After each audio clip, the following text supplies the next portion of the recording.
Ladies and gentlemen, boys and girls, and children of all ages, from Eric Lima Shenanigans of 1977, it's time for the PLE Event Center, where our host talks about the results from a WWE PLE event. And now, here's the man to bring you all the results from the PLE event himself, Eric M. Lima. Thank you very much, Mr. Announcer, sir. Well, hello there, everyone. Welcome to yet another episode of Eric Lima Shenanigans of 1977, episode number 2352, ladies and gentlemen. That's right. There's no collision on tonight because it happened on Thursday night and a couple of days ago. So I'll get to enjoy an episode to a majority. And also, forgive me for not doing this video earlier on. We just finished night. We finished Night of Champions back, was it 3 hours ago? Because I ended up watching the Red Sox straight up mollywop the Toronto Blue Jays. That game is over as well by the score of 15-1. Finally, the Red Sox finally won the game, won their first game since trading away Rafael Devers, and I'm very, very happy that the Red Sox ended up winning that game. Very, very pleased as punch about that. The score was 15-1. Lucas Giolito did an awesome job. Really excited. Really, really excited they got their win. 3 homers hit. Romy Gonzalez hit the longest one. So a 2-run shot. It's great to see that. It is wonderful to see the Red Sox do the thing.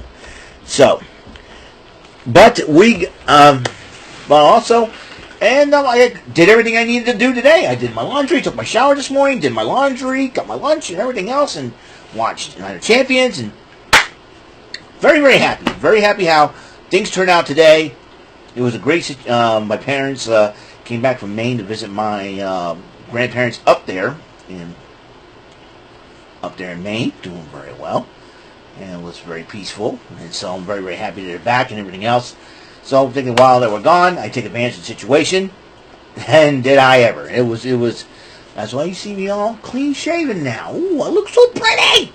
Anyways, let's talk about Night of Champions, shall we? Lots of crazy stuff went down, and I pray that the talent gets back to our country safely, safe and sound, and just because with everything that's been going on, hopefully they're able to get home safe. So I'm sure they're jumping on they're jumping on flights and all that. And we'll kick it off. Night of Champions in Riyadh, Saudi Arabia. King of the Ring tournament final. Very shocked this would kick off. Cody Rhodes against Randy Orton. This is quite the rivalry between these two former legacy stablemates, and heck of a matchup between those two. But in the end, Cody Rhodes is officially now defeated Randy Orton to become the 2025 King of the Ring. That means he will go to SummerSlam to challenge whoever the WWE champion may be. Could be John Cena, could be CM Punk. Who knows in this situation? And Byron Saxton interviewed Rhodes after the matchup, and he says that he is willing to get that title back. So he seems to be ready to go. Excuse me, my back is itchy. An itchy back. And in attendance, the Street Profits, who survived a heck of a matchup between the Wyatt Six last night before the other tag teams decided to get themselves involved. And I think the Wyatt Six won the match by disqualification because the Little Stars that attacked, they were attacked first by this the Little Stars team, and but the Street Profits still keep their titles, and they are in attendance to watch. The next fight was to be a street fight match. Rhea Ripley. Now I predicted Rhodes that he was going to win the King of the Ring. He did.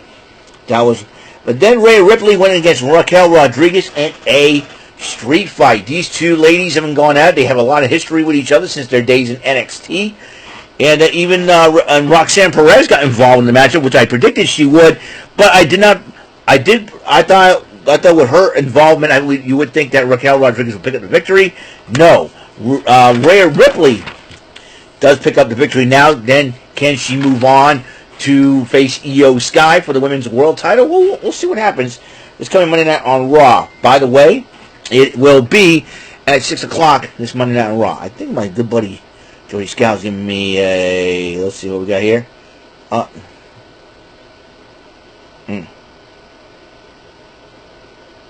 that's right.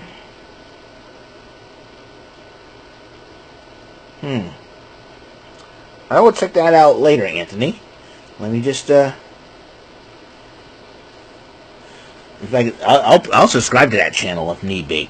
Anyways, so, where were we? Here. You got me lost here. Alright, so, despite Roxanne Perez getting involved, Rhea Ripley does pick up the victory. She might be going back to targeting Io Sky for the Women's World title. We shall see. Sami Zayn went one-on-one with Karrion Kross. This is a matchup that Karrion Kross has been waiting to go to a PLE for a long time.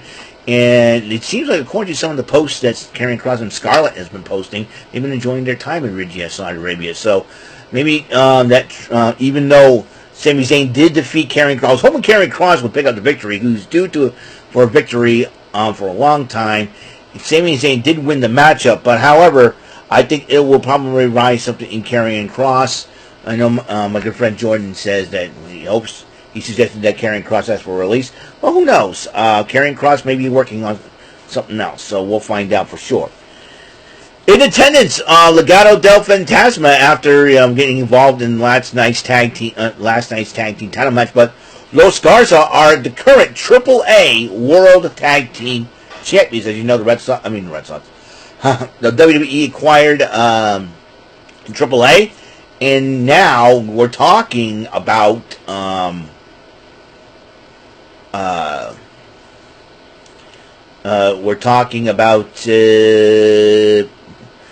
AAA Tag Team Championship being in part of WWE television for quite a while, as long as Los Garza is holding the gold. So the United States title was on the line as Battle of Family Members. Jacob Fatu defending it against Solo Sikoa. These two guys were going at it with the size and strength. I thought this was a heck of a matchup. Then JC Mateo gets involved during the matchup. And the returning Tonga Loa is also got involved. I thought it was Hood. I thought it would be Jey Uso or Jimmy Uso. I got the Usos mixed up.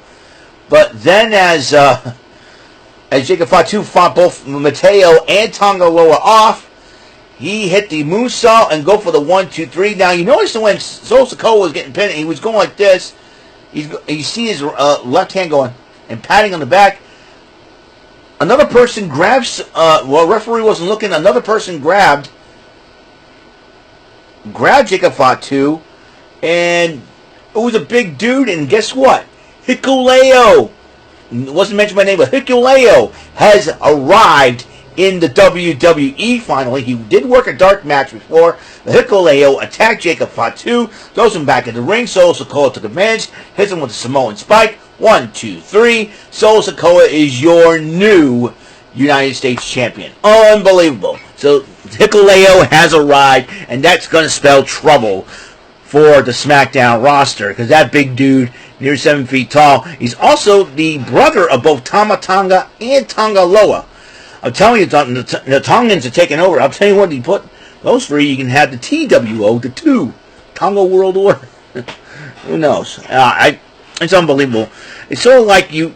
And here's the crazy part. You look at this. Look who's in Solo Sikoa's stable. You got both Tama Tonga and Tonga Loa, the G.O.D., the Gorillas of Destiny. You got J.C. Mateo. And you got Hikuleo. Hikuleo and the Tongas, all three Tonga sons, all three Tonga brothers, were part of the Bullet Club, the original Bullet Club in Japan. They all came from New Japan Wrestling, as is JT Mateo, a.k.a. Jeff Cobb. All four of these guys that Solo Sikoa has brought in are former New Japan Wrestling superstars. Could you believe? I could not believe it myself. What has Solo Sikoa done here? And with Jacob Fatu on the outs, Jacob Fatu might need some help. Bronco Nima tweeted out, Jacob Fatu, hey, you Probably until you know where to look. Would Jimmy Uso and OTM join up with Jacob Fatu? Are we going to see another war games between these factions? I don't know. It's going to be craziness, let me tell you. If that's the case, if OTM, and they're coming up, I'll tell you one thing. Lucian Price and Bronco Nima could be perfect for Jacob Fatu. You add Jey Uso to the mix, Jimmy Uso to the mix, yeah, that's for sure. So that is crazy. So, yeah, Hikuleo has arrived and attacked Fatu. Hikuleo, man, that is a big get for Solo Sikoa. Meanwhile, the women's champion, Tiffany Stratton, the WWE Women's Champion, in attendance after retaining her title against Nia Jax in the last woman standing match last night, despite the fact that Naomi tried to attempt to cash in. And then, the Queen of the Ring tournament final, Asuka versus Jade Cargill, and I predicted Fatu that he might retain the title because it was too soon for him to lose it, but I was wrong there too. And I predicted Cross was going to win this matchup. I was wrong there too. And I predicted Asuka to win this matchup. But Jade Cargill ends up winning the matchup. She's the 2025 Queen of the Ring. And Byron Saxton interviewed her. And Jade Cargill says there's still a storm is coming. So I think Tiffany Stratton and Jade Cargill got to watch their backs because I think Naomi could really capitalize on this situation. Then, the WWE Championship on the line. Now, at this point, after 5 matches, I'm 1-4 in my picks and predictions. John Cena defending his CM Punk. During the matchup, Seth Rollins and crew was showing up during the matchup. And then, CM Punk was the only one left in the ring after the referee took the bump, and Dan Angler, a.k.a. Rudy Charles, took the ref bump, and then so Rollins says, Breaker, Reed, after him. Braun Breaker and Bronson Reed attacked CM Punk. And then Rollins decided to, and then after Rollins decided to summon another referee and is about to cash in his Money in the Bank. Here comes Charles Robinson down like a bolt of lightning, but John Cena pounced him out of the ring. And then Rollins was getting pissed off about that. He gets upset. He and Cena arguing. They went at it. And then when Bronson Reed and Braun Breaker saw their leader down, they jumped on John Cena.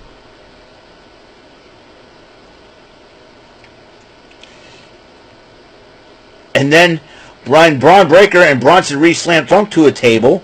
And then they both attacked John Cena. And then at that point, Penta and Sami Zayn got involved because they got their beef with Rollins as well and his crew. But Rollins decided to KO Punk with the briefcase and curb stomps him, costing him a match against John Cena. Monday Night Raw is going to be very interesting for sure between those two once again. Well, so that means, so far, as of SummerSlam, as of now, it's Tiffany Stratton defending her WWE Women's Championship against Jade Cargill.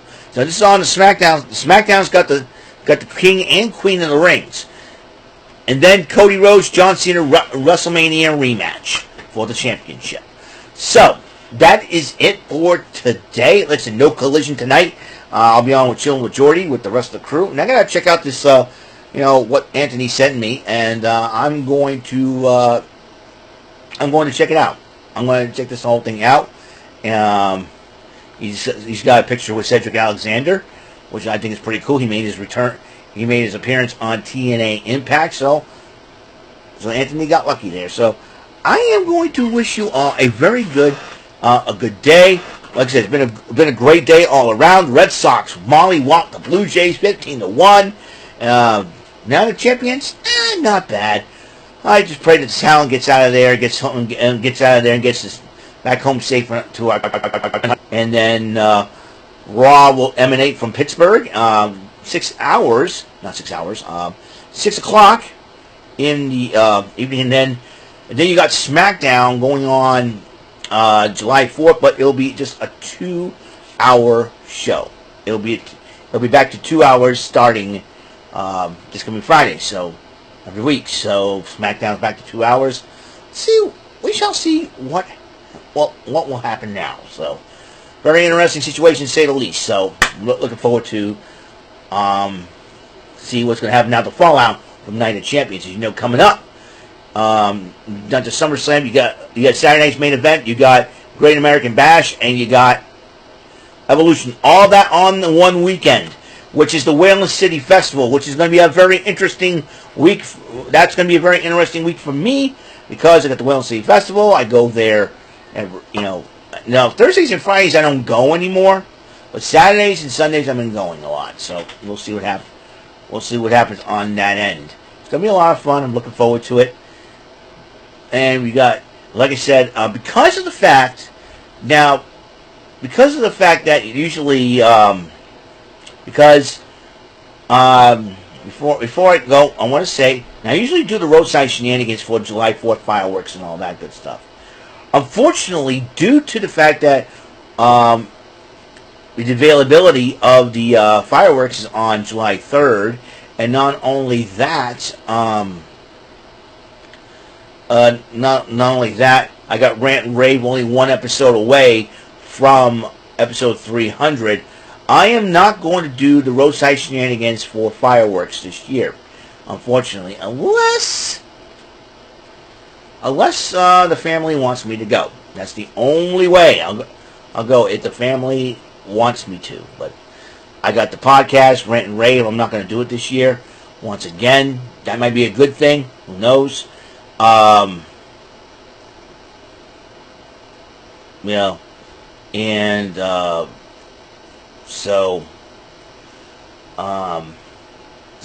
there'll be no roadside shenanigans for fireworks this year. But however, I'm going to try and make an attempt to do roadside shenanigans for the Whalen City Festival and the Portuguese Feast this year, unless nothing else crazy happens.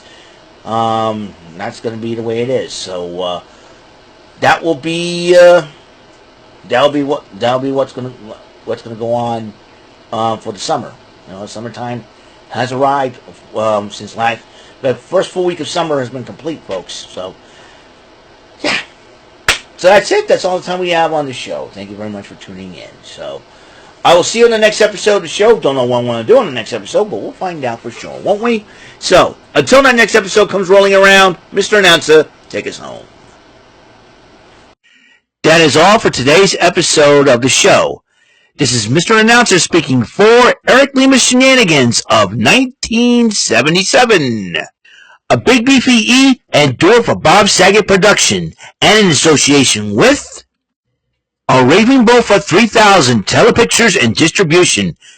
Thank you for watching another episode of Eric Lima Shenanigans of 1977. See you later on the next episode of the show. Goodbye for now.